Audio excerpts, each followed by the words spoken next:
जय श्री हरि भक्तों, आप सभी भक्तों का इस आध्यात्मिक यात्रा में पुनः स्वागत है, जहां हम श्रवण करेंगे कि किस देवता की आराधना से कौन सा फल प्राप्त होता है। दूसरा स्कंद अध्याय 3। भगवान श्री हरि के नाम का स्मरण करते हुए कथा का शुभारंभ करते हैं। श्री सुखदेव जी ने कहा, हे परीक्षित, ब्रह्म तेज को प्राप्त करने वाले व्यक्ति को बृहस्पति की पूजा करनी चाहिए। इंद्रियों की शक्ति के लिए इंद्र की, संतान की इच्छा रखने वाले को प्रजापतियों की, लक्ष्मी अर्थात धन संपत्ति की लालसा रखने वाले को माया देवी की, तेजस्वी होने के लिए अग्निदेव की, प्रभावशाली बनने के लिए वसुओं की, वीरत्व की चाह के लिए रुद्रदेव की, अन्न प्राप्त करने के लिए अदिति की, स्वर्ग की कामना रखने वाले को अदिति के पुत्र देवताओं की, राज्य की अभिलाषा के लिए विश्व देवों की और प्रजा को अनुकूल बनाने के लिए साध्य देवताओं की उपासना करनी चाहिए। लंबे आयु के लिए अश्विनी कुमारों की, पुष्टि और दृढ़ता के लिए पृथ्वी की, प्रतिष्ठा की चाह के लिए आकाश की, सौंदर्य के लिए गंधर्वों की, पत्नी प्राप्ति के लिए उर्वशी अप्सरा की,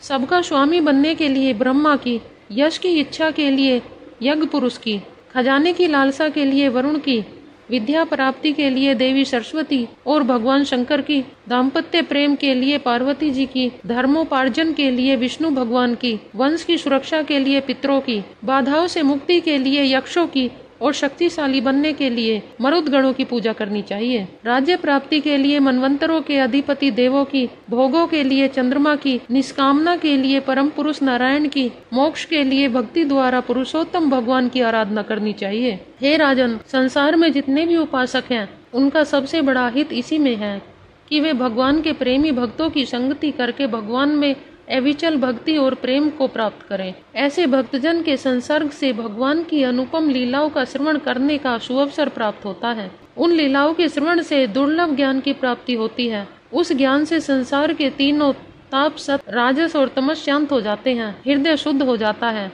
और अशर्व आनंद की अनुभूति होती है। इंद्रियों में आसक्ति समाप्त हो जाती है।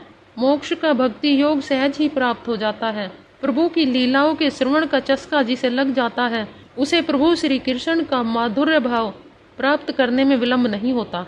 पांडु नंदन महारथी राजा परीक्षित बाल्यावस्था से ही श्री कृष्ण की लीलाओं में रस लेते थे। उन्होंने सुन रखा था कि जिस व्यक्ति के कानों में भगवान श्री कृष्ण की मधुर लीलाओं का रस नहीं पड़ा, वह नर पशुओं से भी गया बीता है।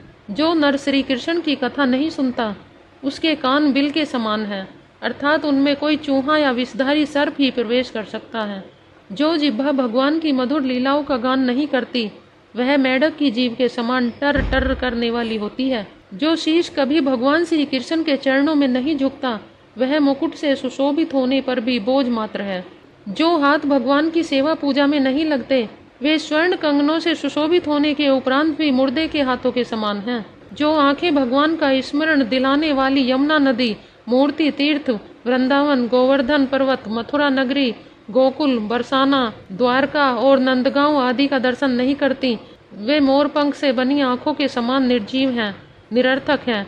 जो पैर भगवान श्री कृष्ण की लीला स्थली की यात्रा नहीं करते, वे न चलने वाले पेड़ों के समान हैं। जिस मनुष्य ने भगवान के प्रेमी भक्तों की चरण रज अपने मस्तक पर नहीं चढ़ाई, वह मनुष्य जीते जी मुर्दे के समान है। जिस मनुष्य ने भगवान के चरणों पर चढ़ी हुई तुलसी की सुगंध लेकर उसकी प्रशंसा नहीं की, वह श्वास लेता हुआ श्वास रहित शव के समान है। वह हृदय नहीं अपितु जंग खाया लोहा है, जो भगवान श्री कृष्ण के मंगलमय नामों का श्रवण कीर्तन नहीं करता।